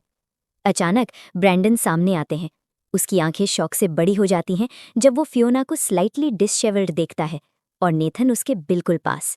वो ऑकवर्डली गला साफ करता है। फियोना, तुम क्या कर रही हो? फिर ठंडी नज़र से नेथन को देखता है। President cross. फियोना जल्दी से खुद को संभालती है। ब्रैंडन, ये नेथन है, मेरे हस्बैंड। नेथन, ये ब्रैंडन है, नए सीईओ। नेथन बिना ब्रैंडन की तरफ देखे फियोना की तरफ झुकता है। आज वर्क पे स्ट्रेस मत लेना, वो सॉफ्टली कहता है। मैं तुम्हें पिक करने आऊंगा। वो उसकी फोरहेड पर किस करता है, फिर सीधा वॉक करके चला जाता है। ब्रैंडन बस देखते रह जाता है। जैसे ही नेथन चला जाता है, ब्रैंडन तुरंत फियोना की तरफ मुड़ता है। नेथन के साथ तुम्हारा क्या कनेक्शन है? शादी कब हुई? मुझे क्यों नहीं बताया? फियोना का टोन ठंडा हो जाता है। ब्रैंडन, मेरी पर्सनल लाइफ तुम्हारा कंसर्न नहीं है। हमारा रिलेशनशिप स्ट्रिक्टली प्रोफेशनल है, बस। ब्रैंडन उसका हाथ पकड़ लेता है। नहीं, मेरी बात सुनो, तुमने उसे शादी क्यों की? वो तुम्हारे लिए सही नहीं है। उसकी आवाज में जेलसी साफ सुनाई देती है। तुम उसे प्यार नहीं करती, उसे छोड़ो, मेरे पास वापस आओ। फियोना तुरंत अपना हाथ छुड़ा लेती है। ब्रैंडन, कंट्रोल योरसेल्फ, ये वर्क प्लेस है, लोग देख लेंगे। वो बिना और कुछ कहे मुड़कर अपनी डेस्क की तरफ चल लेती है। ब्रैंडन वहीं खड़ा रह जाता है, फ्रस्ट्रेटेड। नेथन अपने ऑफिस में खड़ा है। उसका एक्सप्रेशन डार्क है। ब्रैंडन को सीईओ किसने बनाया? वो विंसेंट से पूछता है। विंसेंट कामली जवाब देता है, सर, अपॉइंटमेंट आपने ही की थी। आप जल्दी में थे, प्रॉपर चेकिंग नहीं हुई। फिर वो ऐड करता है, ब्रैंडन और मैडम पहले रिलेशनशिप में थे, काफ़ी सीरियस, लेकिन ब्रैंडन के पेरेंट्स ने अपोज किया, उन्होंने ब्रेकअप कर लिया। उसके बाद वो ओवरसीज चला गया। नेथन की जॉ टाइट हो जाती है। मुझे उसकी कंप्लीट बैकग्राउंड चाहिए, वो कोल्ड टोन में कहता है। बिजनेस, पर्सनल, सब कुछ। विंसेंट सर हिलाता है। कल तक रिपोर्ट रेडी होगी बॉस। नेथन चुप हो जाता है। शाम को शिफ्ट खत्म होने से थोड़ी देर पहले फियोना का फोन बज करता है। नेथन का टेक्स्ट, क्या तुम्हारा काम खत्म हुआ? मैं तुम्हें पिक करने आ रहा हूँ। फियोना स्माइल करती है और रिप्लाई करती है, ऑलमोस्ट डन, मैं रेडी हो जाऊंगी। दूसरी तरफ नेथन कार की बैक सीट में बैठा है। कितनी देर लगेगी? वो ड्राइवर से इम्पेशेंट टोन में पूछता है। थोड़ा फास्ट चलाओ, मैं अपनी वाइफ को जल्दी लेना चाहता हूँ। विंसेंट हल्का सा मुस्कुराता है। बॉस, आप सिर्फ सक्सेसफुल बिजनेसमैन नहीं, डिवोटेड हस्बैंड भी हैं। लेट नाइट फूड भी ला रहे हैं उनके लिए। नेथन के लिप्स पर हल्का सा स्माइल आता है। बस ड्राइव करो। फियोना फिर टेक्स्ट करती है, मैं फ्रंट एंट्रेंस पर वेट करूंगी। ब्रैंडन पास आ जाता है। फियोना, वेट, वो सॉफ्टली कहता है। आज पहले जो हुआ उसके लिए सॉरी, मैं आउट ऑफ लाइन था। फियोना सीधा जवाब देती है, Brandon, let's forget it, professional रहना बेटर है। ब्रैंडन सर हिलाता है, फिर फियोना की पैंट्स पर लगा स्टेन नोटिस करता है। वो ऑकवर्डली उसे साफ करने लगता है। फियोना थोड़ा पीछे हट जाती है। वो उसकी तरफ इमोशनल नज़र से देखता है। अगर मेरी मदर इंटरफेयर नहीं करती, अगर मैं ब्रेकअप नहीं करता, क्या तुम मुझसे शादी करती? उसकी आवाज़ हल्की सी टूट जाती है। हम साथ होते नहीं? फियोना कुछ सेकंड्स चुप रहती है। फियोना का टोन फर्म हो जाता है। ब्रैंडन, लाइफ में व्हाट इफ का कोई मतलब नहीं है। मैं नेथन की वाइफ हूँ, बस। पार्किंग लॉट में ठंडी हवा चलती है। फियोना हल्का सा कफ करती है। ब्रैंडन तुरंत अपनी जैकेट निकालने लगता है, लेकिन उससे पहले नेथन आ जाता है और बिना कुछ कहे अपनी जैकेट फियोना के शोल्डर्स में डाल देता है। ब्रैंडन फ्रस्ट्रेटेड होकर कहता है, मैं सिर्फ 1 मिनट फियोना से प्राइवेटली बात करना चाहता हूँ। नेथन कामले कहता है, डिसीजन फियोना का होगा। वो थोड़ा साइड हो जाता है, लेकिन फियोना तुरंत नेथन का आर्म पकड़ लेती है। जो भी कहना है मेरे हस्बैंड के सामने कहो, मैं अकेले बात नहीं करूंगी। ब्रैंडन चुप हो जाता है। फियोना और नेथन साथ चलने लगते हैं। पीछे से ब्रैंडन कहता है, अगर मैंने ज्यादा फाइट किया होता शायद सब अलग होता, लेकिन फियोना, बिना पीछे देखे वॉक करती रहती है। घर पहुंचते ही नेथन फियोना के लिए वाइन का ग्लास भर देता है। फियोना उसे क्वाइटली देखती है। क्या आप आज जो हुआ उसके बारे में कुछ पूछना नहीं चाहते? ब्रैंडन के बारे में? नेथन सीधा पूछता है, क्या तुम्हारे दिल में उसके लिए अभी भी फीलिंग्स है? फियोना तुरंत सर हिलाती है, नहीं, बिल्कुल नहीं। वो थोड़ा रुक कर कहती है, मैं हमारे कॉन्ट्रैक्ट की हर कंडीशन फॉलो करूंगी। मैं आपकी वाइफ हूं, मैं आपको रिस्पेक्ट करती हूं। रिस्पेक्ट करती रहोगी? हाँ, वो फर्मली कहती है। नेथन का एक्सप्रेशन डार्क हो जाता है। लेकिन तुमने ऑलरेडी मुझे प्रॉब्लम में डाल दिया है फियोना। फियोना का पेशेंस टूट जाता है। मैं क्या करूं नेथन? मैं उसी कंपनी में काम करती हूं। मैं उससे कंप्लीटली कैसे अवॉइड करूं? मुझे बस इतना चाहिए कि तुम उससे सारे टाइज कट कर दो। नो अननेसेसरी बात, नो क्लोजनेस, कुछ नहीं। फियोना के हाथ टाइट हो जाते हैं। फाइन, मैं करूंगी। वो गुस्से में बेडरूम की तरफ चली जाती है। नेथन वहां खड़ा रह जाता है, इक्वली अपसेट। अगले दिन फियोना अपनी बेस्ट फ्रेंड एमा को सब बताती है। एमा सोचकर कहती है, मुझे लगता है नेथन जेलस है। फियोना तुरंत मना करती है, जेलस? ये कॉन्ट्रैक्ट मैरिज है। एमा आईब्रो रेज करती है, तो फिर प्लान क्या है? फियोना साय करती है, मैं बस कुछ दिन उसे अवॉइड करूंगी। अगली सुबह फियोना कॉर्नर से झांक कर देखती है, नेथन ब्रेकफास्ट टेबल पर बैठा है। वो चुपके से निकल जाती है। शाम को उसकी कार की आवाज़ सुनते ही वो बेडरूम में जाकर डोर लॉक कर लेती है। अगली सुबह हॉलवे में उसे देखकर फिर से पीछे हट जाती है। ऐसे ही 7 दिन निकल जाते हैं। ऑफिस में बैठकर वो रिलीफ से कहती है, 7 डेज, बस 1 वीक और वो ओवरसीज ट्रिप पर चला जाएगा। तभी कॉल आती है। नेथन है। उसका दिल तेज धड़कता है। हेलो? नेथन की आवाज़ टेंस है। लूना बार बार वॉमिट कर रही है, मुझे समझ नहीं आ रहा क्या हो रहा है। फियोना का सारा गुस्सा तुरंत गायब हो जाता है। उसे अभी वेट के पास ले जाओ, मैं भी आ रही हूँ। वो बिना डिले किए ऑफिस से निकल जाती है। नेथन लूना को वेट क्लिनिक ले जाता है। फियोना जल्दी से आती है। वेट उसे चेक कर रहे हैं, नेथन बताता है। फियोना नोटिस करती है लूना नेथन की शर्ट में वॉमिट किया। फियोना तुरंत उसे जेंटली साफ करती है। कुछ देर बाद वेट बाहर आता है। गुड न्यूज़, कोई सीरियस प्रॉब्लम नहीं है, सिर्फ ओवर ईटिंग से स्टमक अपसेट है। फियोना हैरान होती है, लेकिन मैं तो उसे प्रॉपर अमाउंट ही देती हूँ। वेट कामली कहता है, किसी ने एक्स्ट्रा फूड दिया है।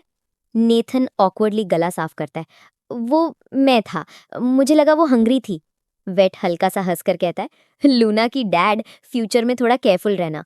फियोना अपनी स्माइल छुपा नहीं पाती। फियोना कहती है, मैं इसे घर ले जाऊंगी, आप मीटिंग्स मिस मत करो। नेथन कुछ नहीं कहता, बस देखते रहता है।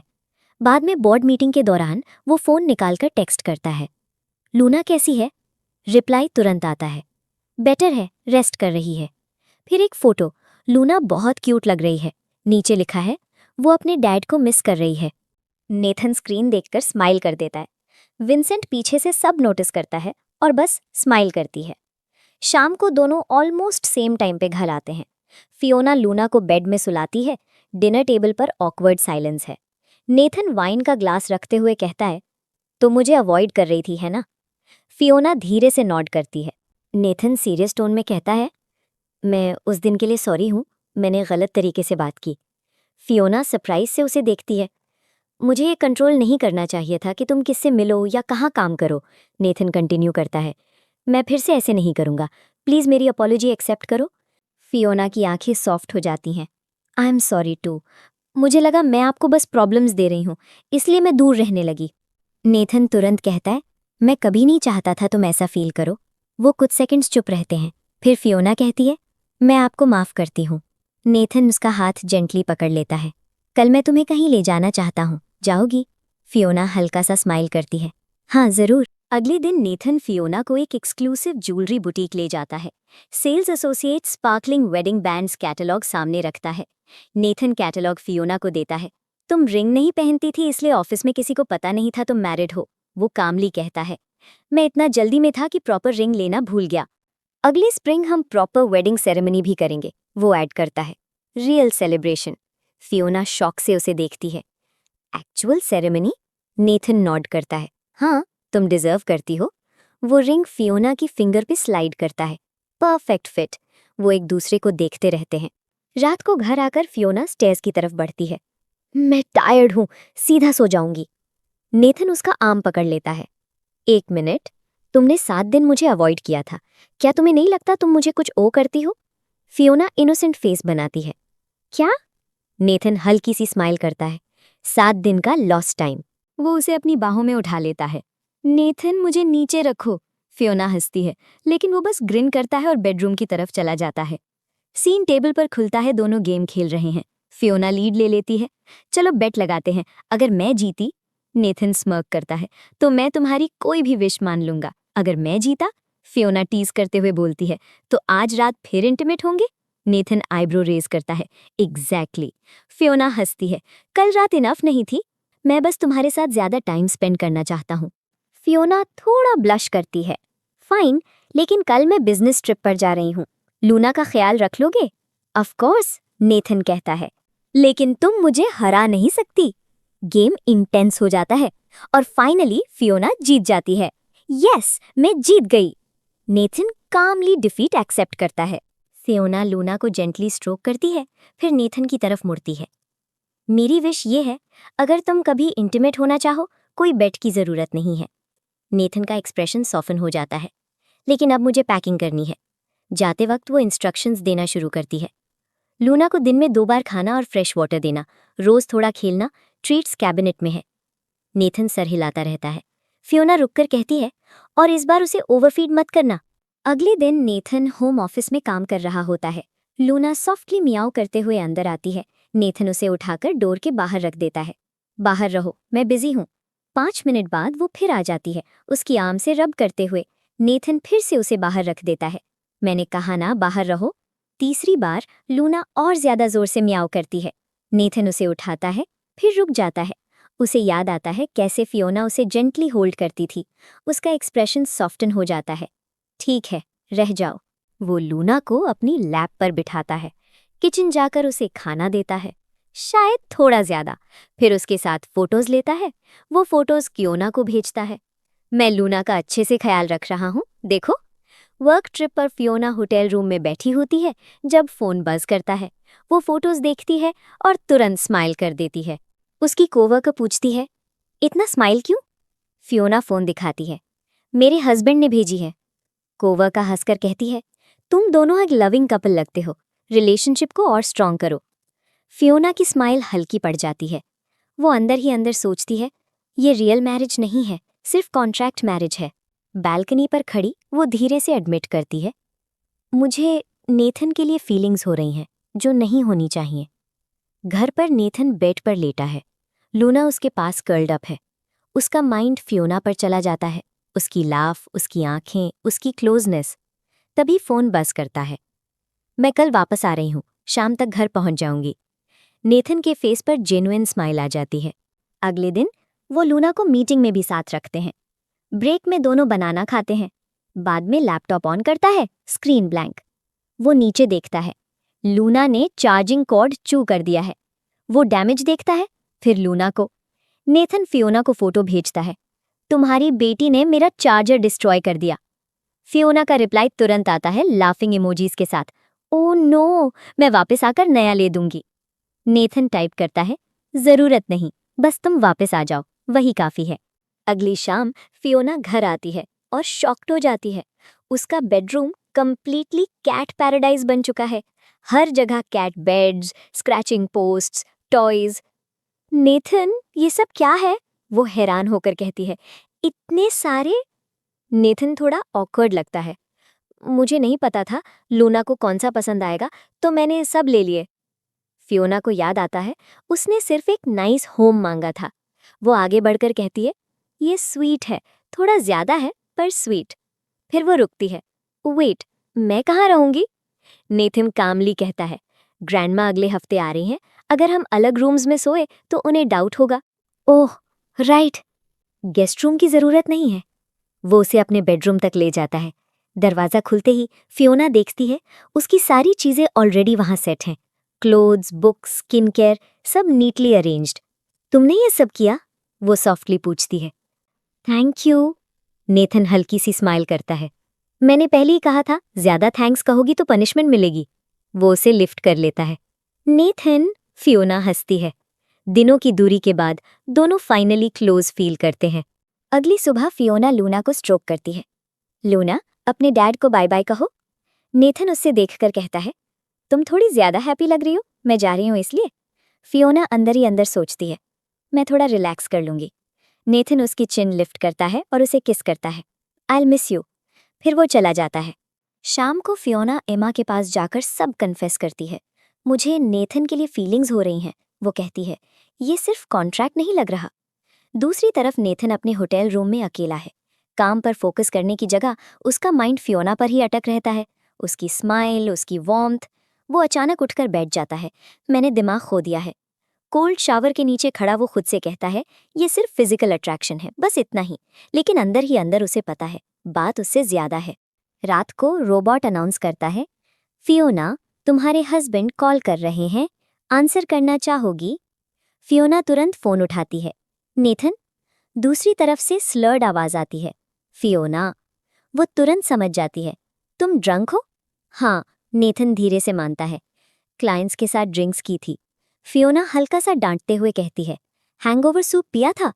पिया, पर फर्क नहीं पड़ रहा। फिर रुककर कहता है, मैं तुम्हें मिस कर रहा हूँ।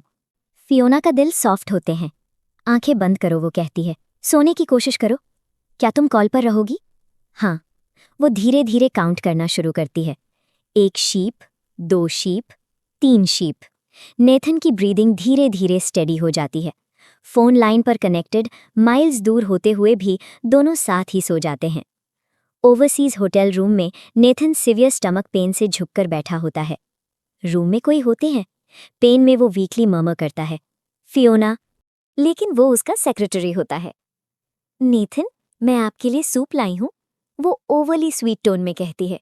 मुझे हेल्प करने दीजिए। वो उसके पास आती है। अचानक नेथन की आंखें क्लियर हो जाती हैं। वो तुरंत उसका नेक पकड़कर उसे रोक देता है। उसकी आवाज कोल्ड हो जाती है, किसने तुम्हें बिना परमिशन के मेरे रूम में आने दिया? ग्रिप इतनी स्ट्रांग होती है कि मैसेज क्लियर हो। सेक्रेटरी का फेस सफेद पड़ जाता है। वो जल्दी से पीछे हटकर रूम से निकल जाती है। अगले दिन कैफे में फियोना कॉफी स्टर करते हुए पूछती है, अगर एक married couple regularly video chat करे जब वो दूर हैं, क्या वो नॉर्मल है? एमा स्माइल करती है, बिल्कुल, इसका मतलब तुम एक दूसरे को मिस करते हो। तभी ऑलिवर टेंशन में टेबल पर आता है। सिस्टर इन लॉ, क्या तुम्हें पता नहीं नेथन हॉस्पिटल में है? फियोना शॉक्ड है। क्या? एमा ऑलिवर से पूछती है, प्रॉपरली बताओ क्या हुआ? ऑलिवर जल्दी से कहता है, कल रात सिवियर स्टमक पेन हुआ, वो कोलैप्स हो गया, उसे हॉस्पिटल एडमिट करना पड़ा। फियोना का फेस बिल्कुल पेल हो जाता है। वो तुरंत लीव करती हैं। प्राइवेट हॉस्पिटल रूम में सेक्रेटरी फिर एंटर करती है। नेथन, मैं आपको कंफर्टेबल कपड़ों में चेंज करने में हेल्प कर दूं? नेथन का एक्सप्रेशन बिल्कुल कोल्ड हो जाता है। ये दूसरी बार है तुम बाउंड्रीज क्रॉस कर रही हो, तुम फायर्ड हो, अभी जाओ। वो शॉक और ह्यूमिलिएशन के साथ रूम छोड़ के चली जाती है।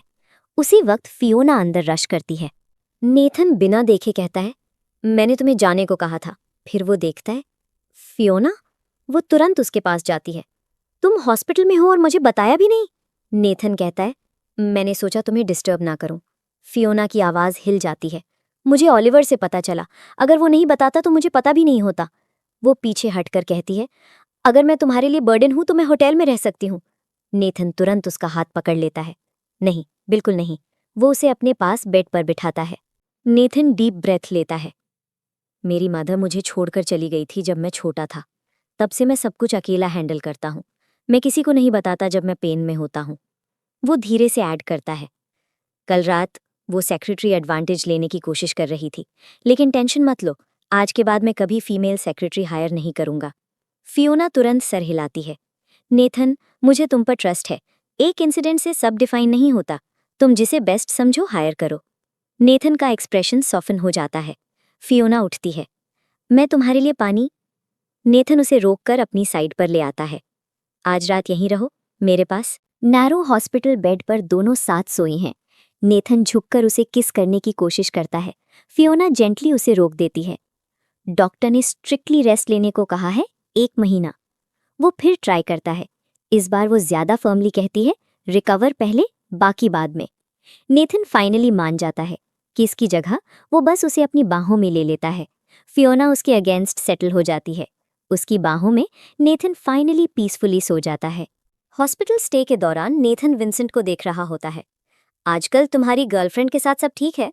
वो कैजुअली पूछता है। विंसेंट साय करता है। ऑनेस्टली बॉस, बिल्कुल नहीं। मैं लव एडवाइस देने का लायक नहीं हूँ। नेथन चुपचाप अपने लैपटॉप पर एआई चैटबॉट खोलकर रिलेशनशिप क्वेश्चंस टाइप करने लगता है। तभी फियोना रूम में आती है। मैंने ये तुम्हारे लिए खरीदा है, कैसा है? नेथन कहता है। कोई स्टाफ ये कर सकता था, तुम्हें? फियोना उसे रोक देती है। नहीं, मैं खुद करना चाहती थी। नेथन उसकी तरफ देखता है, उसका एक्सप्रेशन सॉफ्टन हो जाता है। रात को फियोना विंडो की तरफ देखकर गैस्प करती है। नेथन, स्नोफॉल हो रही है। वो एक्साइटेडली उठकर देखती है। बाहर आर्टिफिशियल स्नो क्रिएट की जा रही होती है। स्टाफ मशीन्स चला रहे होते हैं। ये थोड़ा ज्यादा नहीं लग रहा? फियोना डाउट से कहती है। नेथन उसे जेंटली कहता है, बस एंजॉय करो।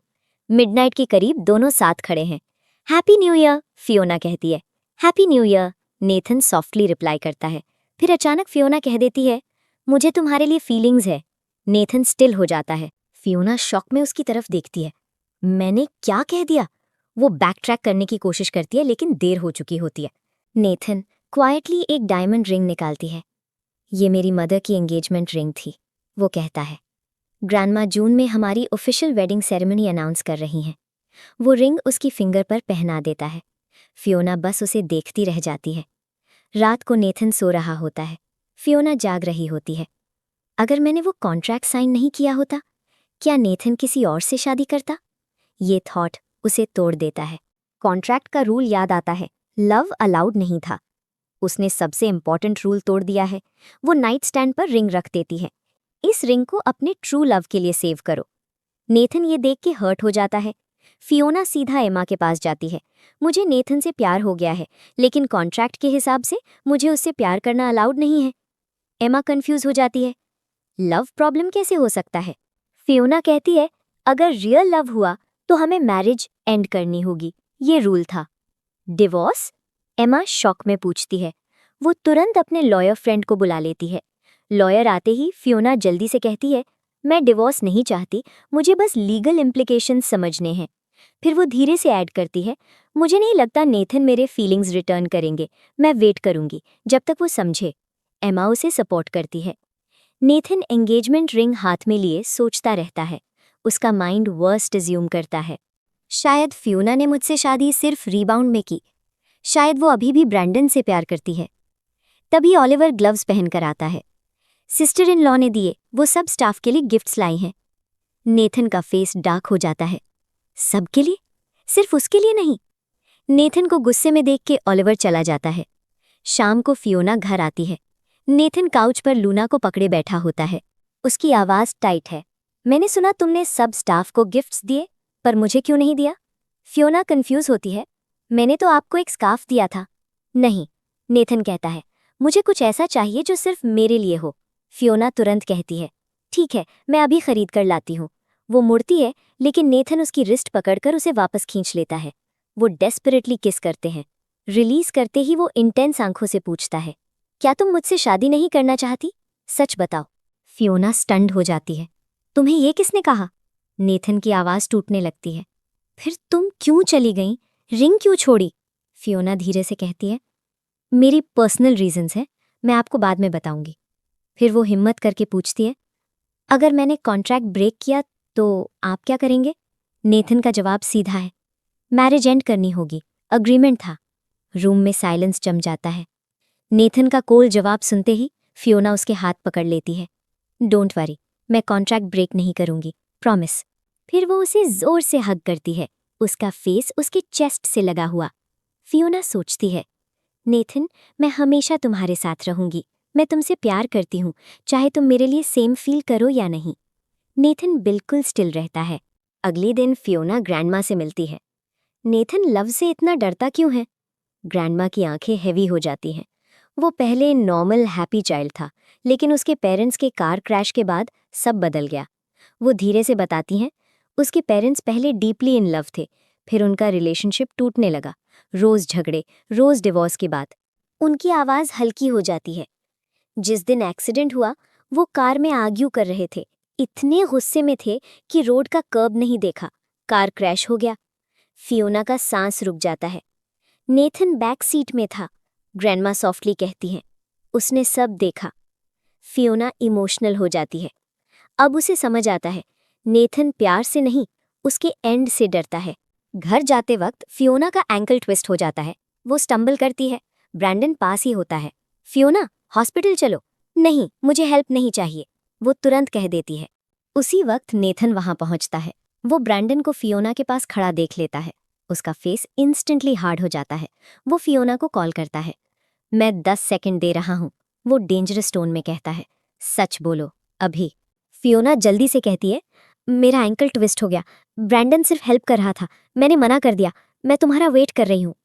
नेथन बिना कुछ कहे कॉल कट कर देता है। फियोना ब्रैंडन से कहती है, मेरा हस्बैंड आ रहा है, प्लीज जाओ।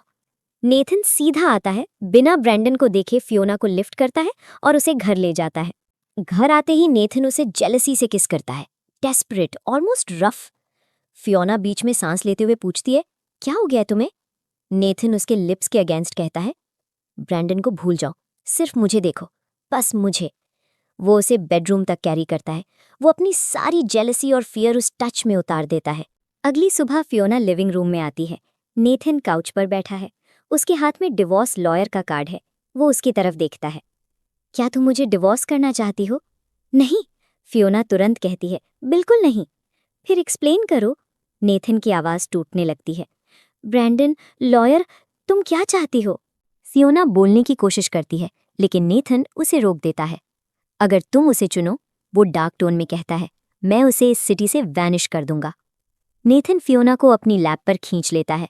नेथन के हाथ उसका फेस जेंटली होल्ड करते हैं। उसकी आवाज़ ब्रेक करती है। मैं तुमसे प्यार करता हूँ। मैं तुम्हें सब कुछ दे सकता हूँ। अगर तुम ब्रैंडन के साथ भी रहना चाहो, मैं वो भी अलाउ करूंगा। उसकी आंखों में आंसू आ जाते हैं। बस मुझे मत छोड़ो, प्लीज। फियोना का दिल टूट जाता है। वो उसका फेस पकड़कर कहती है, मैं डिवोर्स नहीं चाहती। लॉयर सिर्फ कॉन्ट्रैक्ट समझने के लिए था। मैं तुम्हें नहीं छोड़ रही। वो धीरे से ऐड करती है, मैं तुम्हारे साथ रहना चाहती हूँ। नेथन उसे किस करता है, डेस्परेट, रिलीव्ड। फियोना उसे हग करती है। मैं तुमसे बहुत पहले से प्यार करती हूँ। मैं सिर्फ कॉन्ट्रैक्ट तोड़ने से डर रही थी। नेथन कॉन्ट्रैक्ट लेके उसे टुकड़ों में फाड़ देते हैं। छोटे टुकड़े फ्लोर पर गिरते हैं। अब कोई कॉन्ट्रैक्ट नहीं है, वो कहता है। कोई रूल्स नहीं, कोई कंडीशंस नहीं। नेथन एक और वर्क ट्रिप में जाते हैं। फियोना दिन काउंट करती है। अचानक नेथन आ जाते हैं उसे सरप्राइज देने। फियोना उसकी बाहों में खुद को थ्रो कर देती है। नेथन हंसी के साथ उसे पकड़ लेता है। उनका किस जॉयफुल है। अब कोई कॉन्ट्रैक्ट नहीं, कोई फियर नहीं, बस दो लोग जो एक दूसरे को चूज करते हैं, हर बार। इस बार उनकी कहानी अरेंजमेंट पर नहीं, प्यार पर खत्म होती है। तो ये थी फियोना और नेथन की कहानी। एक कॉन्ट्रैक्ट, एक रूल और दो दिल जो किसी रूल को मानने के लिए तैयार ही नहीं थे। अब एक सीधा सवाल, कॉन्ट्रैक्ट में लिखा था कभी प्यार मत करना, लेकिन सबसे पहले वो रूल नेथन ने ही तोड़ दिया। तो गलती किसकी थी? फियोना की, जो प्यार महसूस करने लगी, या नेथन की, जो पहले से महसूस कर रहा था, बस एक्सेप्ट नहीं कर रहा था? कमेंट करो, कौन पहले प्यार में गिरा, नेथन या फियोना? और अगर तुम्हारी जिंदगी में भी कभी ऐसा हुआ हो जब तुमने अपने दिल के लिए कोई रूल बनाया हो और वो रूल टूट गया हो, तो वो मोमेंट भी शेयर करो, क्योंकि कुछ कहानियां सिर्फ सुनने के लिए नहीं होती, महसूस करने के लिए होती है। आज के लिए इतना ही। मिलते हैं अगले वीडियो में। Bye bye.